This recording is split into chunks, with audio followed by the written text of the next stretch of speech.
Welcome back. This is the last part of our newspaper review. Getting really heated up right here. You can get your feedback in as well at K24 TV. Our next story, of course, concerns the region, the Kenya-Somalia row that's taking place. And now tension remains high in Bulahau, Mandera County after confrontation between Juba land forces loyal to wanted Security Minister Abdirashad Janan and the federal government of Somalia forces faced off. Now, dozens of residents in Mandera are currently said to be fleeing their homes in the wake of heavy gunfighting across Kenya's border with Somalia, with 7 members of parliament from the county appealing for speedy government intervention. However, the National Police Service has denied reports that the attacks took place on Kenyan soil and urged calm. Calabretemo had this report. This has been the situation all day Monday in Mandera. Heavy gunfire as forces from the Jubaland Autonomous Region engaged their Somalia National Army counterparts on the Kenyan side of the border. The bone of contention, Jubaland Security Minister Abdirashad Janan, a man wanted by Somalia government for alleged but yet to be stated serious crimes, is reportedly hiding in Mandera County.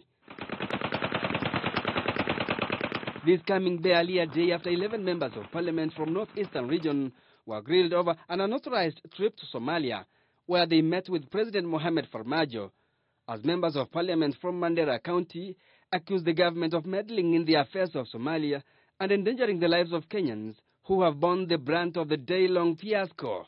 We are worried that this is actually going to really seriously affect us. We have demanded that our government takes care of our people. Our government relocates the people who are illegally in our border, armed soldiers, which are numbering 100 plus, who have been camping there. And we have asked these people to be relocated so that, they can do their fighting elsewhere. The MPs defended their colleagues who traveled to Somalia, saying they did not require any permission to travel outside the country for their own private business. We don't want to be involved in a war between the national government of Somalia and federal government of Somalia and Jubaland. I think there is some bad blood between themselves, and I think we are being hosting fugitives, and we want to demand from our country, our country, Kenya, to safeguard the interests of the people and the safety of the people of Kenya. You cannot accept it anymore, that we have more problems than other people's problems. We cannot, the government of Kenya cannot allow other people to solve other people's problems while we have our own problem. The MPs made the remarks a day before National Assembly Speaker Justin Muturi is expected to issue a ruling as to whether the MPs who traveled to Somalia will be investigated for breaching privileges bestowed on them as state officers or pardoned. The Kenyan and Somali governments have been trading barbs in recent days, with Somalia going as far as to accuse Kenya of interfering in her internal affairs. Accusations which Kenya rebuffed, saying that Somalia was out to create tension between herself and Kenya for political expediency. The National Police Service has in the meantime denied any incidents of attacks in Mandera town, saying the Monday afternoon attack was in Bulahau in Somalia, which borders Kenya's Mandera town.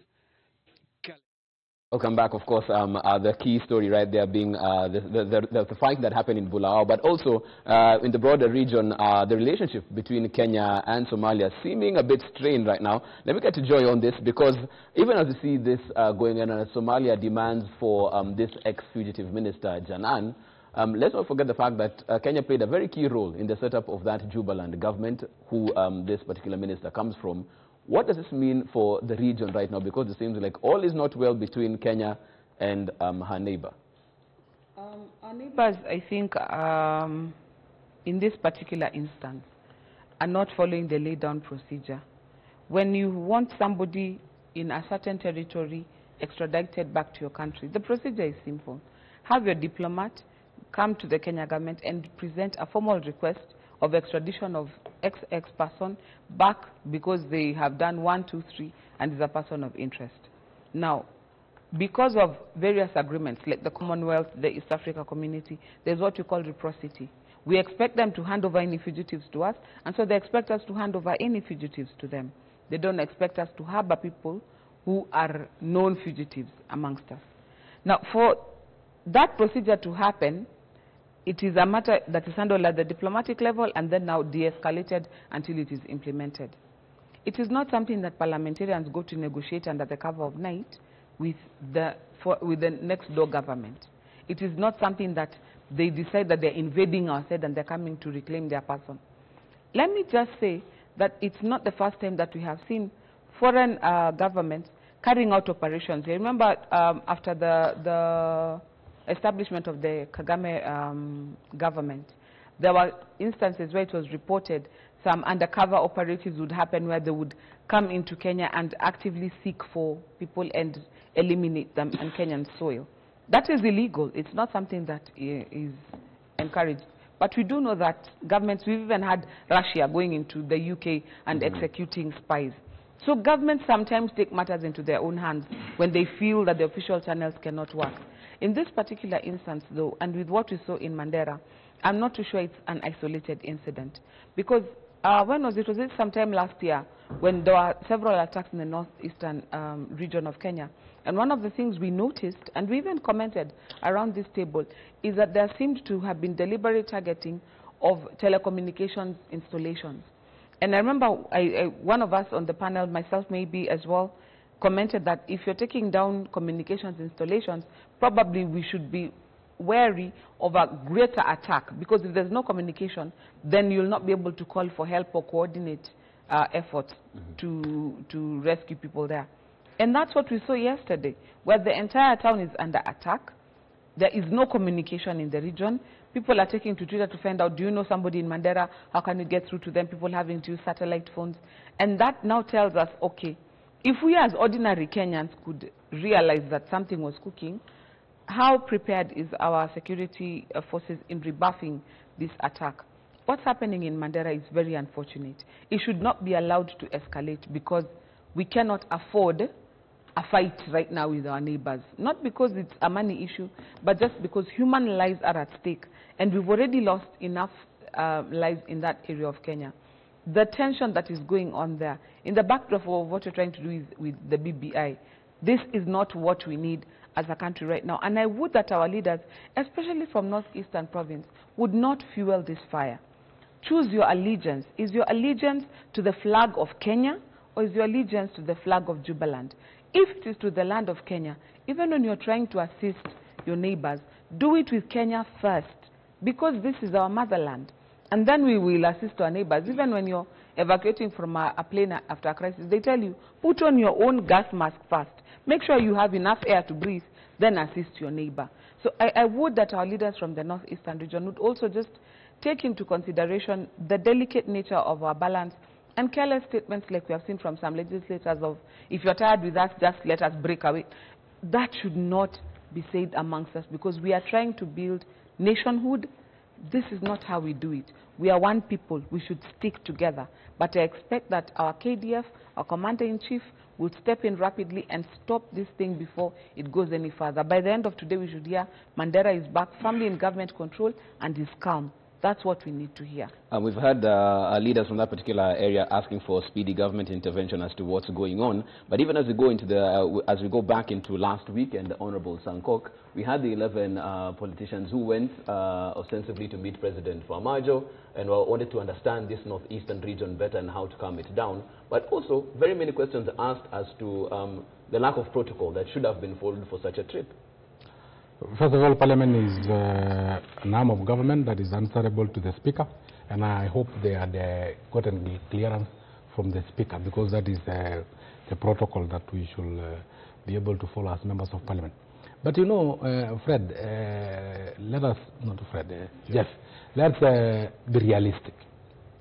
Through the session paper, what I call a retrogressive session paper number 10 of 1965, we alienated 80% of the landmass of Kenya. Because through that session paper of number 10 of 1965, Kenyan resources were supposed to be invested in high potential areas. And the Kenya cabinet of that time thought that high potential mean agriculture. So a lot of our resources were put into agricultural land, which is 20% of the Kenyan landmass. 80% of the Kenyan landmass was marginalized, courtesy of that session paper number 10. And that is why To Kenya, wind power in Yangalani is low potential. Pastoralists in most of the pastoralist region is low potential.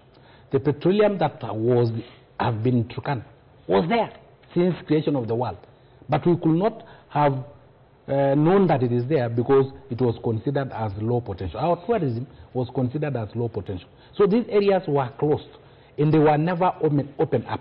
And that is why we hear some people even sometimes saying things that are bordering on treason, saying that if you don't need us in this country, let us go, allow us to go. You know, sometimes you are tired when resources of a whole country, and everybody is paying taxes, are invested in a very insignificant part of this country. That is the 20%, courtesy of agriculture. And no country have ever become rich because of agriculture. Countries have become rich because of underground resources and some of the tourism that are in places of Narok and Kajiado. So basically what we should be looking at, first of all, secure our border. Let us have equitable distribution of resources. In the drafters of our constitution, thought that we can have that one by having an equalization fund. Equalization fund, Parliament have now come up with another policy of dividing the equalization fund, pockets of poverty in every region, and we agree, every constituency have some pockets of poverty. But it was not, poverty was not the criteria in which we developed the equalization fund. It was marginalization. And poverty and marginalization are two different things. Yes. So let us open up these regions. I'm 100% sure if in the border of Somalia we had good infrastructure, we had good roads, it will be very easier for us to secure our border and to defend, and even our security agencies to be able to move there. In fact, my suggestion has been very simple. The border between us and Somali. Let us not build a wall. What we should do, simply have a strip of 5 kilometers, have farmers from central Kenya, give them AK-47 and some food to sustain them. Instead of using funds for the wall, use the fund to distribute water and have good roads there, and they will secure our border from that particular end. If they fought for independence and chase away colonialism, I'm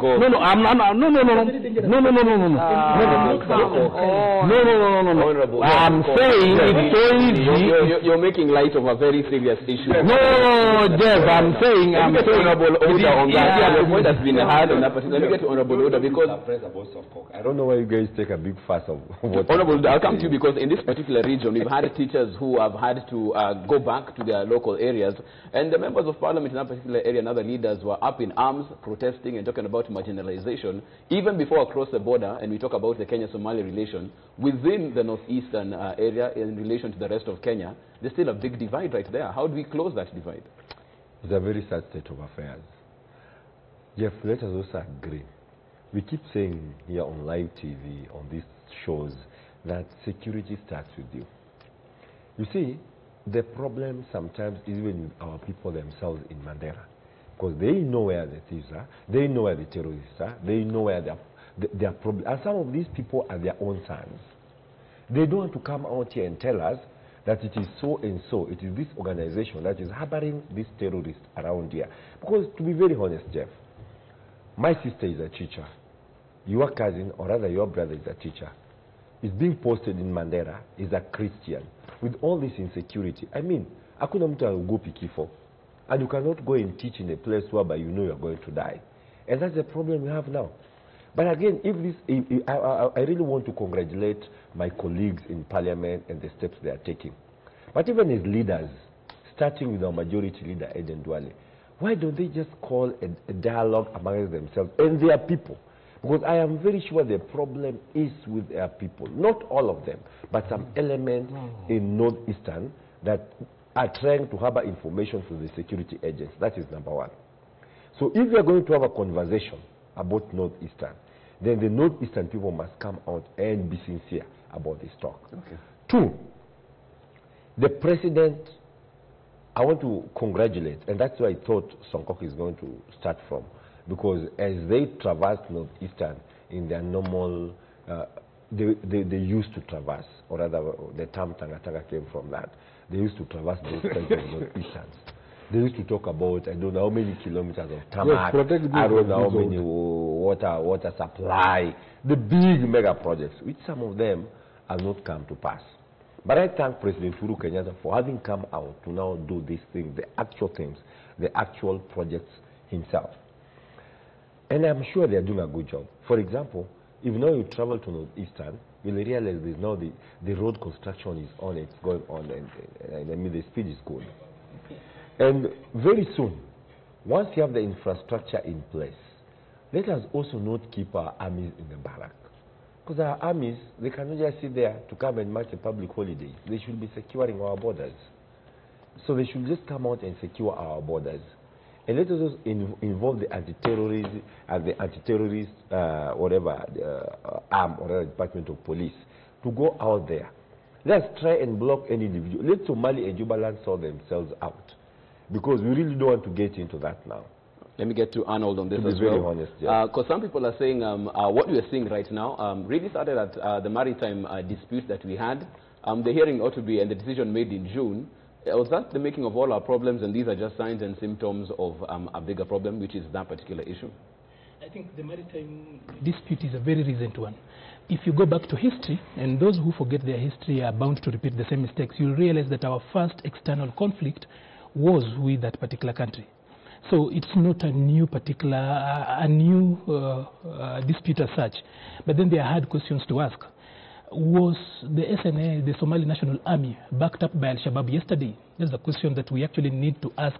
And were they also backed up by the ENDF, or rather the Ethiopian National Defense Force? As they did that, what was the role KDF did? Because yesterday, in that particular theater, there were about 5 different armies at play. And that is a very serious conflict. There are questions to be asked here around the sovereignty of this nation. We have got a very weak foreign policy, especially around our borders. You know, people will come in, violate it, and go away scot-free. I think there's still room by Nairobi to actually, when I talk about Nairobi, I'm talking about the government of the day to actually just up.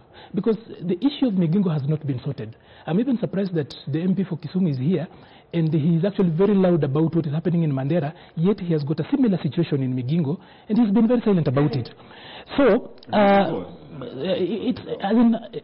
our territory is being encroached on, and somehow Nairobi just finds ways of glossing over it. So, we are beginning to appear like we do not have a backbone as a nation, and that is something that is very dangerous, because every Tom, Dick, and Harry around us will just simply think, you can actually touch Nairobi and nothing happens. That is something that should worry us. So the politics of the Horn of Africa are quite difficult. But I'm just thinking now that the Somali government has got a backbone all of a sudden, and they are telling us to give them Janan. It's also time that we also demanded that they give us the leadership of Al-Shabaab. Very basic. Right. Give us the leadership of Al-Shabaab, we give you Janan. It's so easy. The other bit of it, and I think this is very controversial, it is time for Jubaland to also return the hand. If Madobe cannot deliver for Nairobi, then let us negotiate with Al-Shabaab. Even the US negotiated with the Taliban the other day. So it's not out of place. So if Jubaland is not going to deliver after we invest in them, standing with them, doing everything else, if they cannot deliver, then we will rather talk with Al-Shabaab directly. I have seen him bring up a very contentious issue. Let me just finish. You had your chance, Mheshimiwa.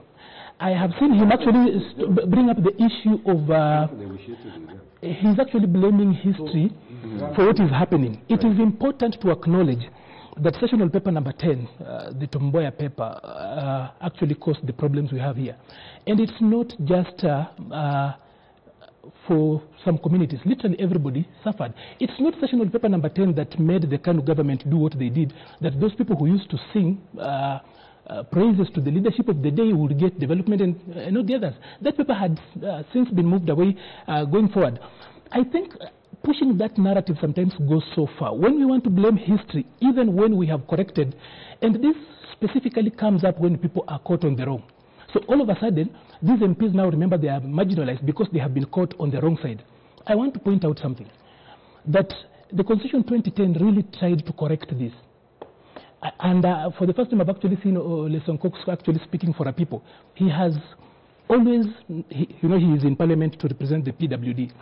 But I've never seen him actually defend the PWD or speak for them, or even the Maasai is where he comes from. This is the first time I've heard him speak for people. He speaks for himself, and he embodies the real human spirit, self-preservation, talking about yourself. There's a lot of conflating around this issue. That people want to guilt-trip a nation. I'll have you respond. You will have your right of reply. You will have your right of reply, Mahesh, because... But I want to sum up by saying this, that the Constitution 2010 tried to address this. There are more Somalis in government in high positions today, more than my people, the Luhya, for example. That's an obvious thing. Just check out the PESs, the CSs, look at heads of parastatals, and you will realize that my people, for example, the Luhya, who are the second most populous population, or rather community in this country, cannot even come closer to them. So we cannot continue to blame and using the marginalization card when it is necessary. Okay, and sometimes running away with it. We cannot, they want to guilt trip. And he's so good at guilt tripping the nation when it's good for him. You know, let me tell you, when you are ignorant, and it's not defense. Because if my friend here says that I have never spoken about persons with disabilities, you rarely do. You know, that is not only being if I compared him with Mwaura, but it is just... If you compare him with Mwaura, for example, you will actually see who represents my friend, WD. Who represent persons with disabilities. In real sense. Fred Ouda, how many bills have I brought about persons with disabilities in Parliament? To be very honest, yeah. I have never... In fact, the face of... In fact, we have never agreed. Okay. Actually, but for the first time, because I sit with him in this show, he talks so much about PWDs. And he's so proud about the Nairobi. I'm telling you, there is even a doctor who is blind. There is a doctor who is blind in I know his post before. Yes, who says he cannot see anything, but he only see green. Because that is his defender. I have been the chairman National Council for Persons with Disability. I'm the chairman East African Council for Persons with Disability for defending the rights of persons with disability. Why we have tax exemption, why we have duty-free vehicles, why we have Kenya Sign Language as the third official language of Kenya, why we have a unit in our universities in the training of architects and civil engineers, on accessibility of persons with disability to buildings and build environment is courtesy of Ole Sangoke. So if somebody is just ignorant, have been able only to communicate with maybe a maid of he is employed by the wife, then he should not talk. I've been a lawyer today. I will the consultant.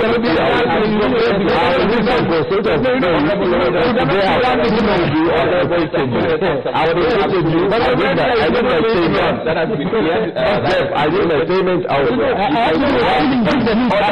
No, I respect everybody to have common sense. But it is today you are going to pay me. We need a party shot this morning, and let's start with you. 30 seconds because of time. Yes, BBI is here with us. The whole country is supporting BBI. We want inclusivity at the top leadership, and that's why we support the creation of a very powerful prime minister with 2 deputies. And if the president is a woman or a man, then the deputy president should be of opposite sex. That means if the president is a man, the deputy president is a woman. The prime minister position should be reserved for a person with disability. The deputy prime minister 1 should be reserved for a youth.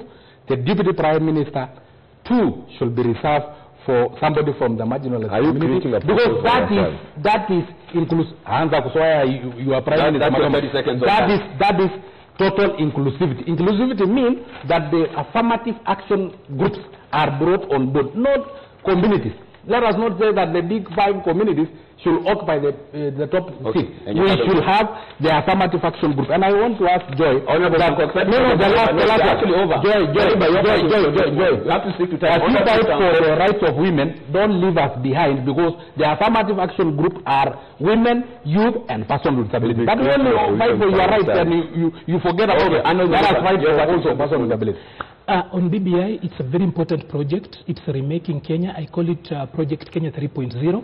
It cannot be reduced to for or against BBI. It needs to be bigger, where it's kieleweke or tangatanga, that when you are against or you ask something you are against or for.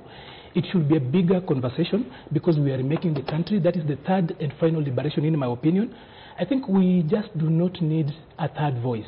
we need a new national order going forward. And being a Tuesday, I want to wish everybody a terrific Tuesday. Okay, fantastic stuff. Joy, your parting shot this morning. What about? I hear what everybody is saying about BBI, and I just want to put in my 2 cents. I think, like Maliba is saying, BBI is such an important conversation, and the politicians have done a good job of messing us up with creating a lot of noise that takes us away from what is important. I would that our leaders would take initiative and take responsibility for some of the actions that happened during the BBI rallies, because it is creating attention for or against the process that's not fair. Kenyans, they owe it to Kenyans to give us a chance to actually interrogate this properly. Give the steering committee, the task force, time to actually communicate to people, receive views, validate the documents, that what comes out is truly representative of the people. But when we have all these Waganga, Sijui has done what, all this narrative that is being created, that is creating confusion, this is a disservice to the people of Kenya. So I urge our leaders, please take 2 steps back. Let the professionals go ahead and do what they need to do. Let the task force deliver in time, because they have a deadline by June. And let Kenya, as Maliba is saying, have our 3rd liberation. And hopefully this will be the last time we have to be liberated. Honorable Oda, your parting shot today. First of all, I saw it in one of the dailies. Let it be clear. Raila Odinga is not yet interested in the presidency for now. He's interested for a better Kenya.